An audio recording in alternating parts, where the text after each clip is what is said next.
Welcome back to the class 12 students. This is the second part of the chapter human reproduction. In my previous video, I have talked about the female and male reproductive system, and I believe you have learned from that chapter.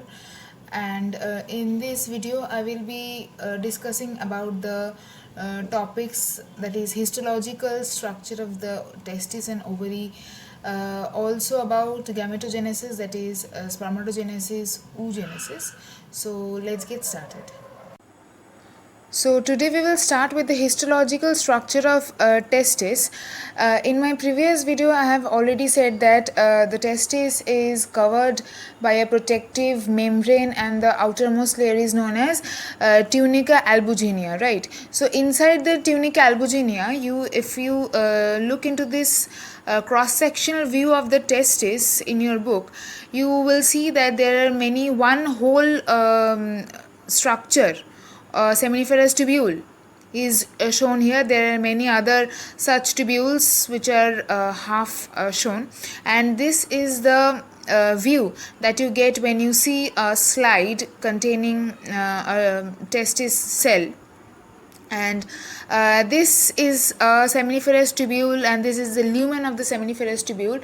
What do you mean by lumen? Lumen is the empty space, empty hollow space within any tubule like structure. Okay, so this is a lumen of the seminiferous tubules. And these seminiferous tubules, as I have mentioned in the previous video, there are about 200 to 300 such seminiferous tubules in each testis, and the seminiferous tubules consists of spermatogenic cells and Sertoli cells. Okay, and spermatogenic cells, depending on the growth of the sperm or the spermatozoa, the spermatogenic cells are divided into many stages. Like here you can see the spermatogonia. Next comes the primary spermatocyte. Next is the secondary spermatocyte. These are the different layers. Spermatogonia is the outermost layer. Next, primary spermatocyte is just inside of the spermatogonia. Then comes the secondary spermatocyte. Next comes the spermatid, and lastly comes the spermatozoa. Here you can see these are the fully grown sperms which bury their head within the Sertoli cells. Okay, so where are Sertoli cells found? Sertoli cells are elongated columnar cells which remain scattered in the spermatogonia layer. So within this layer, these Sertoli cells are found. Within the spermatogonia layer of the spermatogenic cells, the Sertoli cells are found, and within these cells, the sperms, the fully grown sperms, here you can see in this picture, they bury their head, and when they get detached from these Sertoli cells, this process of the release of the sperms from the Sertoli cells is known as spermiation. And Sertoli cells provide the sperms nourishment, and they also give mechanical support and protection to the sperms. Next comes the interstitial cells of Leydig. Here you can see it is marked as Leydig cells.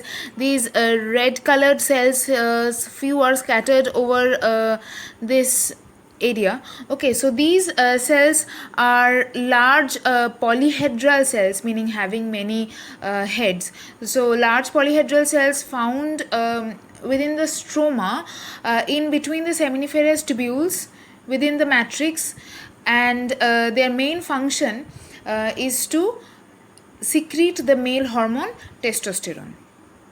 Okay, so next we go towards the histological structure of ovary. Okay, so in this picture you can see this is also a view, a cross-sectional view under a microscope. This is the exact view that you will found under a microscope, and here you can see the outermost layer of the ovary is the germinal epithelium. Okay, so it is the outer covering of the ovary, and the most prominent structure in this diagram is this one. Okay, so these are the growing structures or growing phases of this one. So what is this one? This is a primordial follicle. Okay, a primordial follicle is an immature follicle which is formed from this germinal epithelium layer, and it will grow to form this mature follicle known as the Graafian follicle. So the each primordial follicle is made up of many layers of cells without a fluid filled cavity in between them. So it is here you can see many layers of cells are found. Many layers are found inside the primordial follicle, and here you can see a very prominent central cell which is present in all the stages. Okay, so after 12 days of growth from the primordial follicle, after 12 days of growth, this is the condition of the growing primordial follicle, and here you can see the mature primordial follicle which is known as the Graafian follicle. Okay, so the central cell, as I've said, it is present in all the stages. The central cell of the Graafian follicle it grows to form the ovum, and it after proper means after it has grown fully, it is ruptured. This Graafian follicle ruptures, the germinal epithelium also ruptures, and part of the Graafian follicle also ruptures to release the central cell which will grow into the ovum. This process is known as ovulation, and after the release of the ovum on the 14th day of the cycle, the ruptured follicle is now filled up by cells with coagulated blood vessels, and is then transformed into a gland. Here you can see it is next on the 20th day it is being filled up with such cells, and now it is here in this stage it is a fully formed corpus luteum. So when the ruptured Graafian follicle is filled up by many cells with coagulated blood drop, it then changes into a gland like structure which is temporary, and this gland like structure is known as corpus luteum. And what is the function of corpus luteum? As I said, it is temporary, and if fertilization takes place, that is if pregnancy occurs, it stays like that for 3 to 4 months to supply estrogen and progesterone to the growing or developing embryo.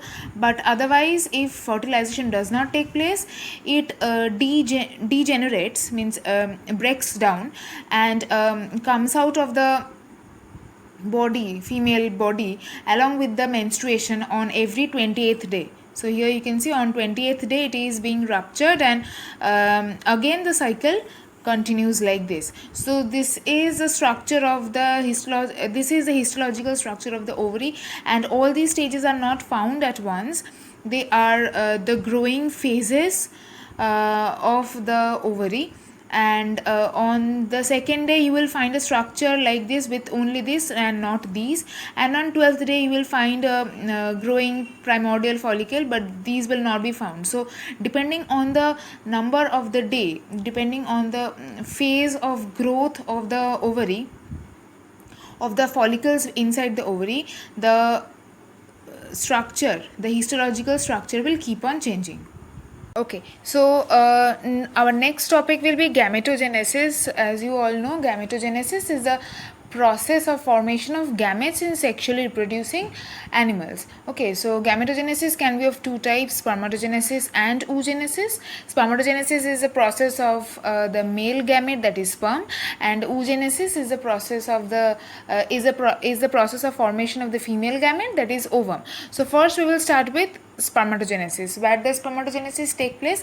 Spermatogenesis occurs in the seminiferous tubules of the testes. So this is the total process of spermatogenesis.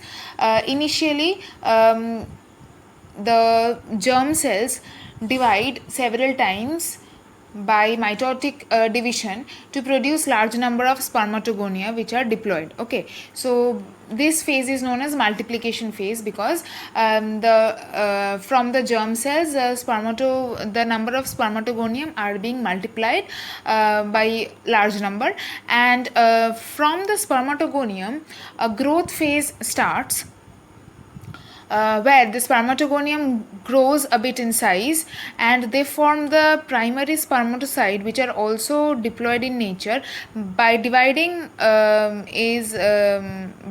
the mitotic division process. Okay, so spermatogonium divides by mitosis to form a bit larger spermatogenic cells known as primary spermatocyte. This is known as the growth phase as the spermatogonium grows in size. So after the initial multiplication phase comes the growth phase, when spermatogonium divides by mitosis to produce primary spermatocytes. After the growth phase comes the third phase of this process known as maturation phase, where these primary spermatocytes become more matured in this whole process. They form the spermatids. So primary spermatocytes divide by the first meiosis process, and they form secondary spermatocytes which are haploid. Okay, so from one diploid primary spermatocyte by meiosis 1, two haploid secondary spermatocytes are formed. Okay, you from your previous classes you know what is mitosis, meiosis 1, meiosis 2, etc.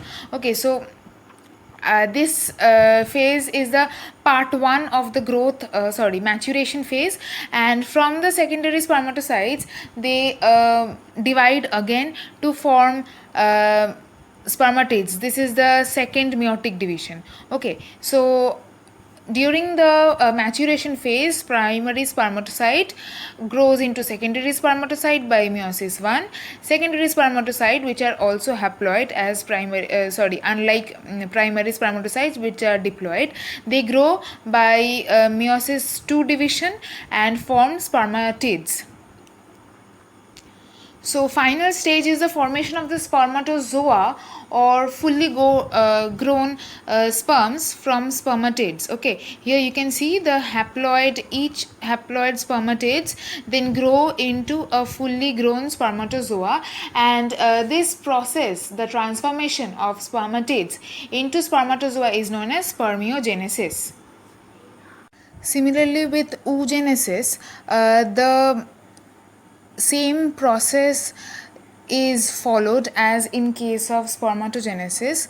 Firstly, the oogonium, which is diploid, it grows by mitosis into primary oocyte, which is also diploid. Okay, this primary oocyte undergoes meiotic 1 division and forms two unequal haploid daughter cells, namely the secondary oocyte, which is haploid as I said, and a very small first polar body. Okay, this first polar body may divide further or degenerate. Most likely it degenerates, but the secondary oocyte then undergoes the second meiotic division and again forms two unequal halves, means two unequal daughter cells, the oocyte and the second polar body. This second polar body again degenerates, but this oocyte grows further to form the ovum. So these two processes, spermatogenesis and oogenesis, are very similar to each other. They are the names of these different stages, that is when they will be diploid, when they will be haploid, and the same types of divisions are the same type of cell divisions are followed in both the cases. So it will be better if you learn these things and learn the pathways by heart, because these are important for your exam.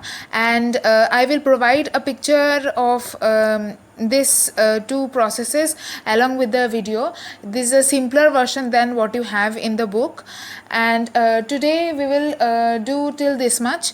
And similarly, like last video, I will provide a PDF from the book so that you can learn. Thank you.